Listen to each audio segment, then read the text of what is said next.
नमस्कार दोस्तों। आज का टॉपिक है प्लास्टिक।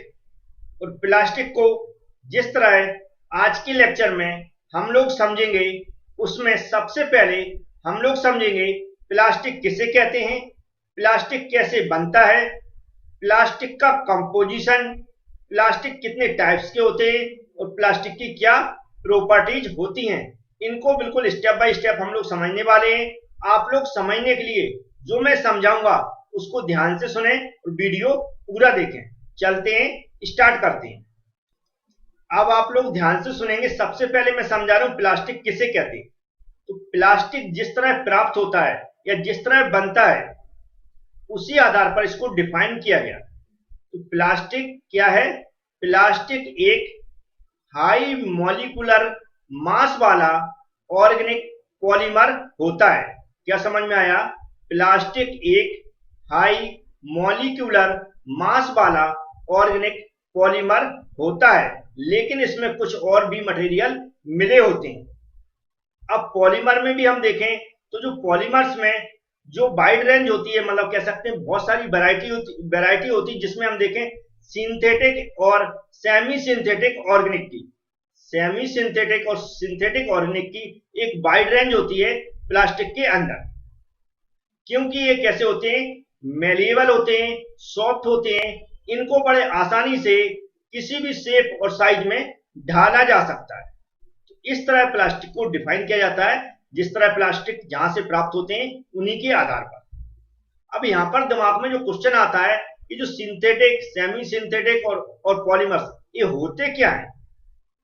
जो मैं इनको भी समझा रहा हूं, थोड़ा सा समय लूंगा, क्योंकि ये तीनों वर्ड आपको समझ में आ जाएंगे तो प्लास्टिक के सारे कंसेप्ट आपके अभी क्लियर हो जाएंगे। लेकिन वह आपको एग्जाम में नहीं लिखना है, याद रखें। एग्जाम में वही लिखना है जो मैंने सामने डेफिनेशन लिखी हुई है। तो समझते हैं हम पॉलीमर्स, सिंथेटिक और सेमी सिंथेटिक ऑर्गेनिक। सबसे पहले हो रही है पॉलीमर्स। पॉलीमर मतलब बिल्कुल नेचुरल, जहां से इसको प्राप्त किया जाता है, मतलब प्रकृति है जो हमारी, वहीं से इसको प्राप्त किया जाता है। रबर का नाम सुना होगा आपने, स्टार्च है, ग्लाइकोजन है, प्रोटीन है, इस तरह की इस रूप में इसको प्राप्त किया जाता है। इस तरह हमने कुछ एक डायग्राम से दिखाने की कोशिश की कि नेचुरल पॉलीमर्स कैसा होता है और कहां से प्राप्त किस तरह किया जाता है। तो ये होता है हमारा नेचुरल पॉलीमर्स। मैंने यहाँ पर उसकी डेफिनेशन भी लिख दी है, एग्जाम्पल भी लिख दिए हैं, कहीं आपको जरूरत पड़ जाती तो आप इसको समझा सकते। नेक्स्ट होते हैं सेमी सिंथेटिक पॉलीमर्स। इसको भी मैंने यहाँ पर समझा दिया है कि यदि जो नेचुरल पॉलीमर्स हैं उसमें कुछ केमिकल कंपाउंड्स मिलाए जाएं तो उसको हम सेमी सिंथेटिक पॉलीमर्स में कन्वर्ट कर लेते हैं। जिसे हम एग्जांपल के रूप में क्या होते हैं, वल्केनाइज्ड रबर होती है, जिसका सबसे ज्यादा उपयोग जो टायर वगैरह बनाते हैं हम लोग, इसमें उपयोग किया जाता है। ये हो गया सेमी सिंथेटिक पॉलीमर्स। अब थर्ड समझते हैं हम लोग। अब जो हम बहुत सारी प्लास्टिक यूज कर रहे हैं, चाहे बोतल हो, चाहे टिफिन हो, या किसी अदर में, उस सब हम सिंथेटिक पॉलीमर्स का यूज करते हैं। यहाँ पर कुछ एग्जांपल से हमने दिखाने की कोशिश की कि ये सारे क्या है, सिंथेटिक पॉलीमर्स की कैटेगरी में आती है, सबसे ज्यादा जिस प्लास्टिक का हम लोग उपयोग कर रहे हैं। जैसे एग्जांपल में नाइलॉन हो गया, पॉलीइथिलीन हो गया, पॉलिस्टर हो गया, टेफ्लॉन हो गया, एपॉक्सी हो गया। ये सब क्या है, नॉर्मली जो प्लास्टिक के टाइप्स हैं बोल सकते हैं, ये क्या है, सिंथेटिक पॉलीमर्स है, जो कि नेचुरल जो कहां से प्राप्त होते क्रूड ऑयल होते हैं, वहां से प्राप्त होते, जैसे हम कच्चे तेल के रूप में जानते हैं। तो मैंने कोशिश की है जो भी सिंथेटिक पॉलीमर्स है, ये भी विथ डेफिनेशन आपको यहाँ पर लिखकर दिखा दिया है, जिससे आप इनको कभी भी पढ़कर समझ सकें और कोई पूछता भी है तो आप इनको समझा सकें। लेकिन डेफिनेशन आपको वही लिखना है यदि क्वेश्चन में पूछा जाता है कि व्हाट इज प्लास्टिक। उम्मीद है आप लोग समझ गए होंगे। अब हम समझ लेते हैं कि कौन सी मेथड का यूज किया जाता है प्लास्टिक को बनाने में। तो जिस मेथड का यूज किया था उसे बोलते हैं पॉलीमराइजेशन। पॉलीमराइजेशन है, मराइजेशन। यहां पर जो पॉली लिखा है इसका मतलब होता है कई, मतलब मैनी। कई और मैनी का मतलब होता है जो इसमें मोनोमर्स होते हैं। इसमें क्या होता है, मोनोमर्स होते हैं। जो इस तरह के हमने मान लिया बहुत सारे मोनोमर्स हैं, और ये क्या करते हैं, इस तरह के मोनोमर्स, इसको क्या बोलते हैं, मोनोमर्स। मोनोमर्स ये क्या होते हैं, जब ये आपस में एक दूसरे से जुड़ते जाते हैं ऐसे, तो ये चेन बनाते रहते हैं, एक श्रृंखला बना लेते हैं, या कह सकते हैं हम चेन बनाते हैं। ये चेन आपस में जुड़ते जाते हैं और हमारे क्या, किसका निर्माण करते हैं, पॉलीमर्स का निर्माण करते हैं। पॉलीमर का निर्माण करते हैं।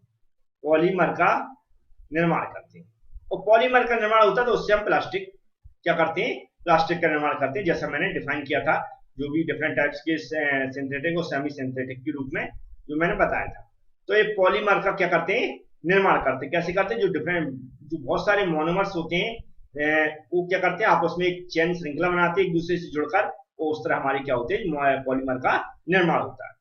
अब क्या होता है, जो हमारा प्लास्टिक है जब हम उसका यूज करते हैं हम देखते हैं तो उसकी स्ट्रेंथ भी होती है, देखा होगा आपने, उसकी सॉफ्टनेस भी होती है, उसकी जो सरफेस है उसकी सरफेस फिनिशिंग भी होती है।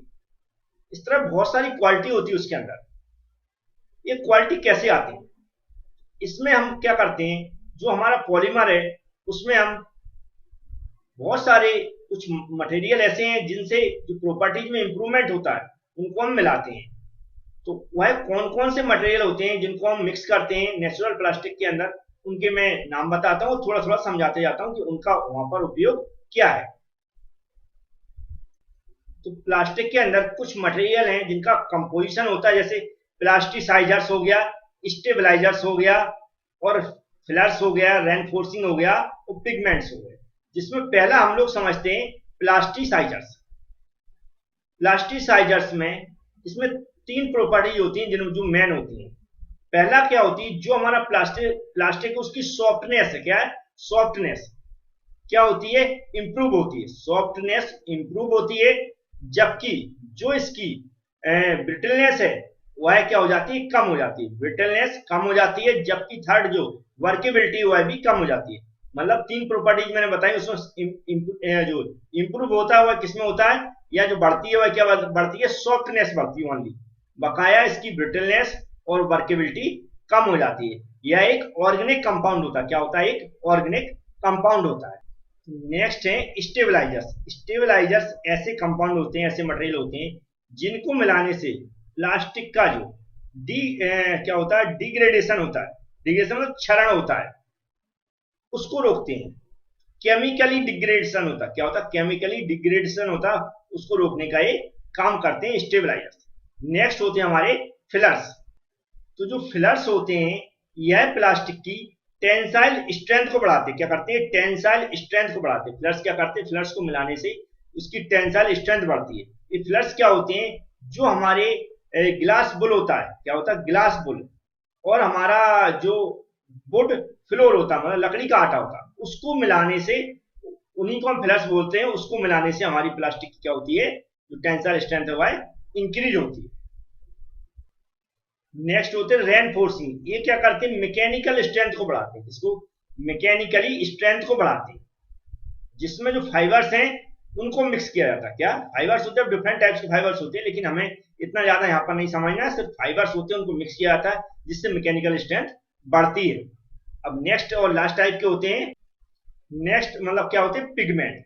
पिगमेंट खास कंपाउंड होते हैं जो प्लास्टिक का कलर होता है उसको कलर देने के लिए इनका यूज किया जाता है। स्पेशल कलर जो देते हैं हम लोग प्लास्टिक में, उसका कलर देने के लिए हम पिगमेंट्स का यूज करते हैं। तो कुछ एक कंपाउंड थे जिनको जैसे मैंने एक्सप्लेन किया वैसे आप एक्सप्लेन कर सकते हैं। नहीं तो मैंने कोशिश की है, जो मेरी एप्लीकेशन है एबी क्लासेस, उसमें मैंने पीडीएफ प्रोवाइड करा दी, उसमें जैसा जैसा लिखा वैसा आप एक बार अच्छे से पढ़ लें। तो जो मैं यहाँ पर समझा रहा हूँ दोनों की कॉम्बिनेशन से आप इस लेक्चर को अच्छे से तैयार कर पाएंगे। पीडीएफ प्राप्त करने के लिए इसका कंप्लीट जो लेक्चर प्लान है, पीडीएफ प्लस वीडियो लेक्चर या पीडीएफ वाला, वह आप हमारी एबी क्लास एप्लीकेशन डाउनलोड कर लें। कैसे डाउनलोड करना है इसके लिए मैंने एक वीडियो बना दिया है, डिस्क्रिप्शन बॉक्स के स्टार्टिंग में दे रखा है। और यदि फिर भी आपको कोई प्रॉब्लम आती है तो आप क्या करें, इस नंबर पर कॉन्टेक्ट करके पूरी जानकारी ले सकते हैं और पूरी प्रोसेस पूछ सकते हैं। उम्मीद है आप लोग समझ गए। अब इसकी हम प्रॉपर्टी समझेंगे। प्रॉपर्टी से समझने से पहले लेकिन मुझे जो टाइप्स है उसको भी समझना है। तो जो प्लास्टिक के टाइप्स होते हैं, टू टाइप्स के होते हैं, एक थर्मोसेटिंग प्लास्टिक, दूसरा है थर्मोप्लास्टिक। दोनों की बहुत बेसिक डिफरेंस है, इनको ध्यान से सुनना है और समझना है। प्लास्टिक को हम जानते हैं, जब किसी दूसरे शेप एंड साइज में जब हमें इसको चेंज करना होता है तो हम उसको क्या करते हैं, हीटेड करते हैं, मतलब गर्म करते हैं। तो जो हमारा थर्मोसेटिंग प्लास्टिक है, यदि इसको एक टेम्परेचर रेंज से लगभग 127 से ऊपर 177 तक डिग्री तक अगर इसको गर्म कर देते हैं तो ये परमानेंट शेप ले लेता। क्या लेता, परमानेंट शेप ले लेता। और इसको थर्मोसेटिंग प्लास्टिक है, इसको एक बार से किसी शेप एंड साइज में हम चेंज कर लेते हैं फिर से इसको गर्म करते हैं तो फिर से ये सॉफ्ट मतलब सॉफ्ट नहीं होता, ये मतलब परमानेंट साइज लेता है, फिर से वैसा ही मटेरियल बना रहता है। जबकि बिल्कुल सेम का सेम अगर एग्जांपल हम थर्मोप्लास्टिक के लिए लें, इसके लिए थर्मोप्लास्टिक ली, तो इसको जब गर्म करते हैं तो नॉर्मली ये सॉफ्ट हो जाता है, फिर जैसे ही ठंडा करते हैं तो ये हार्ड हो जाता है, लेकिन फिर से अगर हम गर्म करते हैं तो फिर से आसानी से सॉफ्ट हो जाता है, फिर से ये गर्म करते हैं। और इसको थर्मोप्लास्टिक को हम कितने बार भी गर्म करें, कितने बार भी ठंडा करें, इसके जो केमिकल कंपोजिशन है, जो प्रॉपर्टीज है, मैकेनिकल प्रॉपर्टीज है, वह उसमें कोई परिवर्तन नहीं होता। लेकिन जो थर्मोसेटिंग प्लास्टिक है, इसके केमिकल कंपोजिशन और प्रॉपर्टीज में परिवर्तन आ जाता है, परमानेंट शेप ले लेता है। तो ये बेसिक डिफरेंस रहते हैं। बहुत सारे एग्जांपल है, जैसे कि जो थर्मोसेटिंग प्लास्टिक है ये होता है एपॉक्सी रेजिन होती है हमारी, और जो मेलामाइन होता है, इस तरह पॉलिएस्टर होता है, रेजिन होता है, यूरिया फॉर्मेल्डिहाइड होता है, इस तरह के बहुत सारे एग्जांपल होते हैं इसके। तो ये आपको कुछ बेसिक समझ में आया होगा कि क्या क्या होते हैं। जैसे प्लास्टिक के देखें तो नाइलॉन हो गया, है ना, और एक्रेलिक हो गया, एलडीपी हो गया, एचडीपी हो गया, ये उसकी बहुत सारे फुल फॉर्म होते हैं। ये सारे नोट्स मैंने आपको दे दिए हैं, जैसे मैंने बताया एप्लीकेशन के अंदर आप उसको अच्छे से पढ़ सकते हैं। तो कुछ बेसिक डिफरेंस होते हैं, उनके आधार पर जो प्लास्टिक है उसको डिफाइन किया जाता है, वह मैंने समझाने की कोशिश की, आपको समझ में आ गया होगा। अब चलते इसकी प्रॉपर्टी समझेंगे। जो प्रॉपर्टीज है कई बार एग्जाम में पूछ ली जाती है, इनको लिखने के लिए, या जो थर्मोसेटिंग है और प्लास्टिक जो जो अभी टाइप्स बताए थे, दोनों टाइप्स हैं जो उनमें डिफरेंस पूछे जाते हैं, एग्जाम में कई बार पूछ लिए जाते हैं, कई बार एक प्रॉपर्टीज भी पूछ ली जाती है। उनके डिफरेंस आराम से अच्छे से आप समझ लें, याद कर लें। जो मैंने पीडीएफ में बहुत सारे एग्जाम्पल, एडवांटेज, साइज सब कुछ समझा दिया है, उसको आप अच्छे से पढ़ लेंगे, समझ में आ जाएगा। तो जो हमारी थर्मोसेटिंग प्लास्टिक और थर्मोप्लास्टिक, इन दोनों में डिफरेंस क्या है अच्छे से समझ लें। अब जो प्रॉपर्टीज ये भी याद रखना है आपको। जैसे प्लास्टिक हम जानते हैं वेट कैसा आता है, लाइट रहता है, मतलब हल्की रहती है, वर्केबिलिटी मतलब इस पर काम भी बड़े आसानी से किया जा सकता है। जी, हाई रेजिस्टेंस ऑफ कोरोजन, मतलब इसमें जंग वगैरह नहीं लगती, आप लोग जानते हैं जंगें नहीं लगती। और ये इसकी डायमेंशनल भी स्टेबिलिटी रहती है, मतलब जो डायमेंशन है उसमें बार बार फैलाव नहीं होता, ना ही बढ़ती है अपना ही कम होती है। और ये क्या है, वाइब्रेशन जो रहता है हमारा, किसी कंपोनेंट बना उस वाइब्रेशन होता है जहाँ, या फिर जो हमारी नॉइज है, इन सबको एब्जॉर्ब करने की क्षमता होती है। इसके अलावा जो थर्मल और इलेक्ट्रिकल इंसुलेटर होते हैं, थर्मल इलेक्ट्रिकल इंसुलेटर, जैसे हम देखते हैं इलेक्ट्रिकली प्लास्टिक अगर हम हाथ में पकड़ लें और उसमें करंट आया तो करंट भी नहीं लगता है। तो इस तरह देखें तो इसकी जो स्ट्रेंथ भी अच्छी होती है, ठीक है। और ये हमारे वाटर के लिए भी हमारे कैसे रहते हैं, इम्पेरेबल होते हैं ना। और गुड रेजिस्टेंस होते हैं केमिकल्स के लिए, केमिकल की भी क्या होती है, कोई ज्यादा इफेक्ट नहीं पड़ता इस पर। लो फैब्रिकेशन कॉस्ट होती है, इसको जब कुछ टूट जाते हैं कई बार इससे नॉर्मली हम हीट देके इनको जोड़ सकते हैं, कह सकते हैं फैब्रिकेशन कॉस्ट भी कम होती है। Can be made transparent and colour, जो ट्रांसपेरेंट मतलब ट्रांसपेरेंट भी बनाए जा सकते हैं और कलरफुल भी इनको बनाया जा सकता है, हम कह सकते हैं ओवरऑल इसकी प्रॉपर्टीज गुड होती है। ये जो लेक्चर था मैंने समझाने की कोशिश की, जो भी प्लास्टिक के बारे में अगर क्वेश्चन पूछा जाता है तो आप ये जो समझ के लिख पाएंगे, और पीडीएफ जो वीडियो के साथ अटैच है एप्लीकेशन के अंदर, उसको पढ़ना ना भूलें, तो आपका एकदम लेक्चर कंप्लीट हो जाएगा और बहुत कुछ समझ में भी आ जाएगा। Thank you friends.